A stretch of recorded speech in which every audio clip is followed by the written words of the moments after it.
Metro mixtape is further proof that every big name drop this year has been ass. What the fuck is this Kids Bop ass feature list?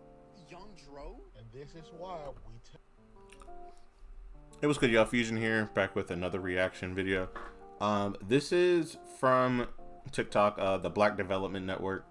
On TikTok, I saw their video. Well, first I saw the original video from that from the first kid. He deleted it. I was trying to find it. I really wanted to see what he was really saying on that. It sucks he did delete it though, but I mean, man, it is what it is. This will be a very quick video because it just comes down to this. If you do not know a sound or a regional sound of a genre, and then that sound comes out and you do zero research on it, you shouldn't be talking about it. If you don't know who Young Dro is, don't talk to me about this shit. If you don't know who Travis Porter is, don't talk to me about that. Roscoe Dash RONCO, you missed a shawty, put it on. Come on, bro. If you don't know how to swag stuff properly, don't talk about this album. Here are my credentials for this. Born and raised in Houston, Texas. I went to an HBCU. I've heard every single one of these styles of sounds and songs. I've danced to all these styles of sounds and songs. I was born in 97. I was a teenager and kid in that early 2000s. I was hearing these songs. I was living these songs. So when Metro Boomin says, hey, this is I don't think he said like a period piece. I'm going to use a period piece because I think that sounds sick. This is a period piece of Atlanta during that time period. Early T.I., you know, there's some Waka in there. There's some Gucci in there. There's, you know, early Migos. They had this sort of, you know, bouncy sound. Dolph, he has young Dolph. Dolph has songs that still sort of sound like this. Rest in peace. So this sound has been around for such a long time, and the fact that you don't understand and you don't know who Young Dro is. Why the hell are you talking about this album? I sort of question why you talking about hip hop, but that's another conversation. And it sucks that he was the guy that I had to jump on, but I saw, you know, y'all's favorite streamer XQC talk about it. Seeing a lot of other quote unquote hip hop fans talking about how this doesn't sound good. No, there was a reason. There was an intent by all of these sounds. This reminds me of course, not to the same extent. When To Pimp a Butterfly came out, all these jazz songs of all these jazzy beats, you know, they weren't Good Kid, Mad City. There was definitely a hint of Section 80 once you know, sort of go back.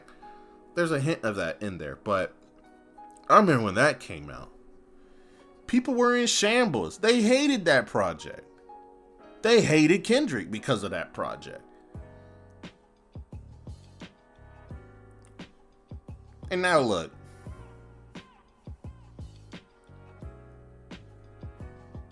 Arguably, top 5 album of all time. Arguably, you know. Arguably, top 3 hip-hop album of all time. So when you have these streamers or these music reviewers and they don't know anything about what they're talking about, and they don't understand how to do research and immerse yourself into this sound, this culture, how can you give a solid or a fair review about it? He actually did 2 reviews. He took both of them down. I commented on both. I said he found out he's an outsider in real time. Which, I mean, that's what it is. And white people, I gotta talk to y'all about this, because there's a huge misunderstanding that you guys are not understanding when it comes to reviewing hip hop and understanding what is being said and done with hip hop. I think white people should review hip hop. I don't think there is no reason for you guys not to review hip hop. The only problem is you gotta understand what you're reviewing.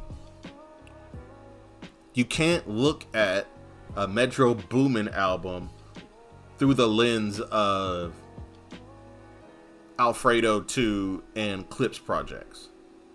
You can't look at a Drake album and be grading it on a Kendrick scale. You can't put a... Just because you listen to Death Grips and then you listen to a song by Lil Baby, 2 completely different styles of rap. You can't use that same lens. Someone who does a really good job at this, and who is actually in the media for saying nigga, Fantano.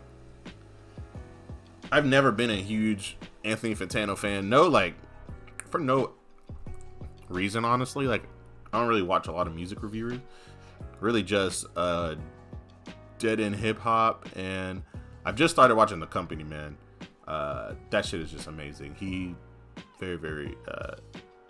very good at explaining certain things. I used to watch Sean C a lot also.